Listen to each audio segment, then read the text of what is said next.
along with emerging stars Bam Adebayo, everybody got familiar, and of course, Tyler Herro. Stephen A., can you explain this to me? Why does it seem like everybody's ignoring the Heat, though, when we're talking about this upcoming season in the East?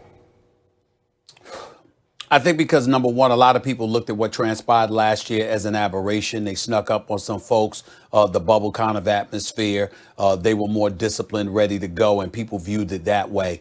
I think that also with the arrival of Kevin Durant in Brooklyn, that's going to steal the attention of a lot of folks. Of course, the Greek Freak is going to get his attention because he just signed for $228 million, an average of $45.6 million a year. And then you look at Doc Rivers and Daryl Morey, both in Philadelphia, with them adding a Seth Curry and some shooters to their squad. So now we're looking and waiting to see, even though we're not sure that they're going to be the team. Clearly, they've tweaked things and they're moving in a forward direction. When you consider that Elton Brand is still there, Doc Rivers has arrived, and Daryl Morey is your president of basketball operations. The combination of that with the Greek Freak signing, with the Brooklyn Nets getting a healthy Kevin Durant into the equation to go along with a healthy Kyrie returning from the shoulder surgery, the Karis LeVert, Spencer Dinwiddies of the world being there. Those three teams have stolen so many headlines. And the one headline that we've had from Miami, other than signing Bam Adebayo to his extension,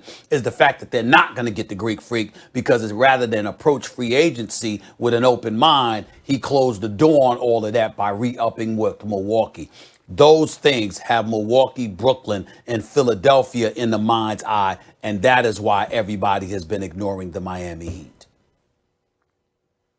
I agree with some of that, but I think you can sum it up much more simply. It comes down to this.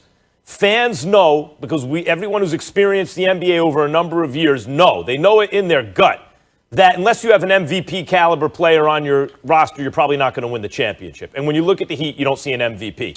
Jimmy Butler's great. He's a perennial all-star. He's just the kind of guy you want on your team. He's not an MVP. Not in a league with LeBron James and the Freak and AD and KD and those kind of. That's why you identified those guys. The Freak's in Miami and KD is in Brooklyn. You're mentioning MVP five-star players.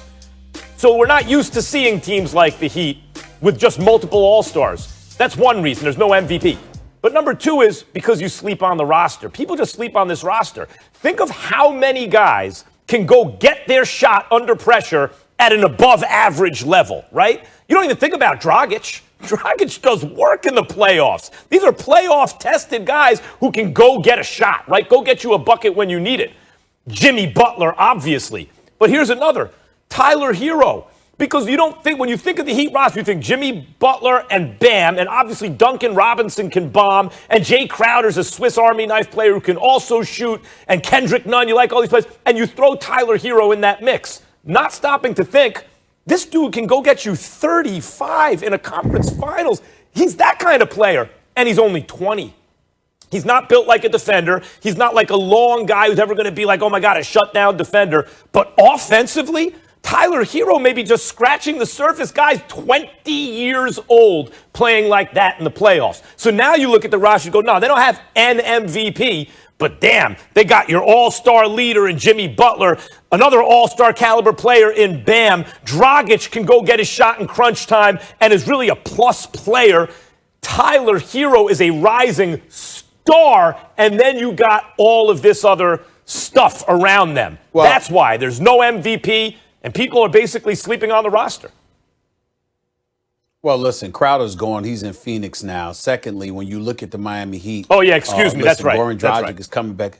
Yeah, don't worry about it. It's all right. It's okay. It happens. So the point is that you got that going on. And listen, I like what I see from them in terms of the young player, Duncan Robinson, Tyler Herro. They're the future. They can really shoot. Tyler Herro really showed himself. Butler's still there. Bam Adebayo is there. But when you look at Brooklyn, Philadelphia, and Milwaukee, the Miami Heat, as constructed, isn't supposed to be able to beat at least two of those teams. Not if you bring your A game, and I think that's how a lot of people do it. Like you said, you can say it more succinctly in terms of having that star, but those other teams have stolen headlines. But think about it. With Philly, you got Doc Rivers coaching Simmons and Embiid. In Brooklyn, you got KD and Kyrie.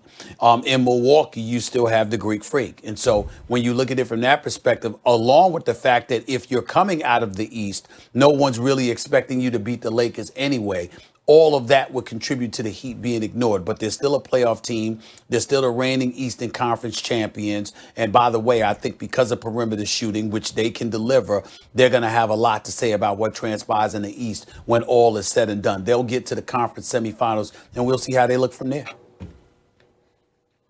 You know, they got the Bucks and Nets. all-star caliber players.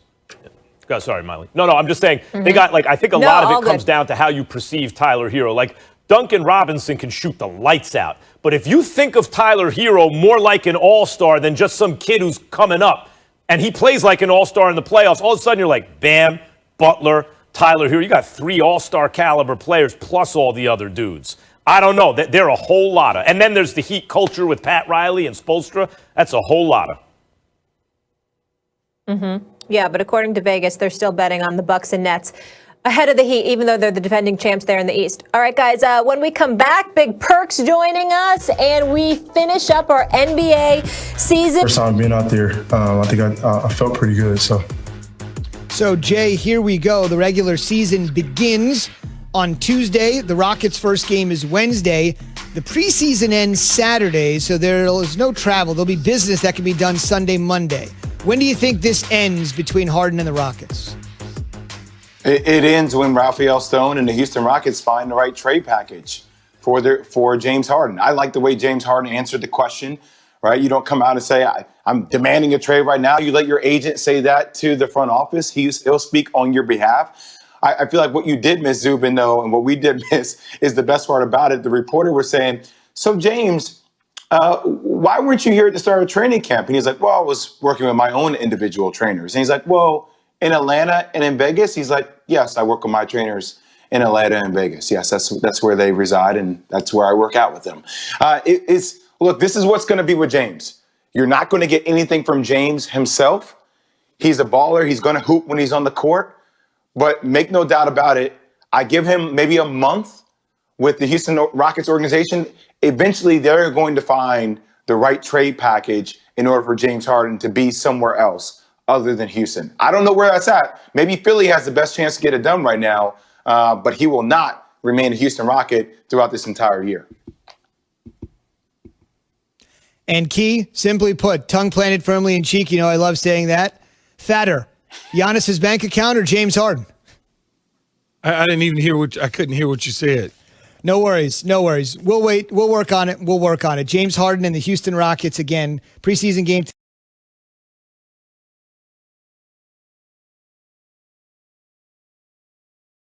tonight against the Spurs.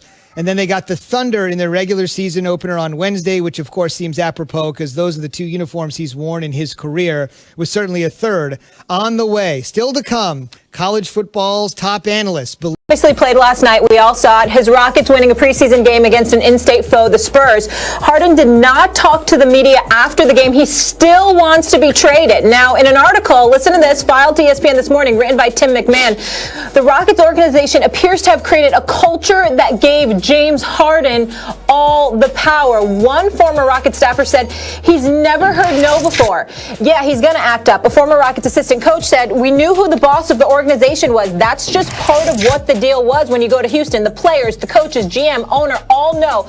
I don't blame James. I blame the organization. It's not his fault. He did what they allowed him to do. All right, Stephen A. There's a whole lot to unpack there. I know you still moonlight with a little reporting, so talk to me here. Did the Rockets give him too much power?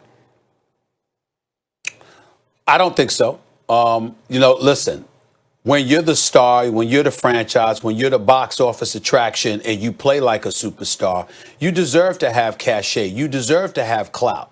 The question is how you exercise it. See, the issue in question shouldn't be, did James Harden have too much power? The question should be, did he utilize it and exercise it appropriately? And if you've got people waiting for team planes, if you've got people waiting to start the film session and what have you, if it is true that Russell Westbrook was like, damn it, start the film, start without him, and that lent itself towards Russell Westbrook being the professional that he is, not liking tardiness and what have you, if that's something that turned him off, then that's something that needs to be addressed. I think the biggest thing is this. If James Harden had something to do with Kevin McHale, Houston ultimately moving on from Kevin McHale, which he did. If he had something to do with them moving on from Dwight Howard, which he did. If he had something to do with them moving on from CP3, when CP3 wanted him to not stand around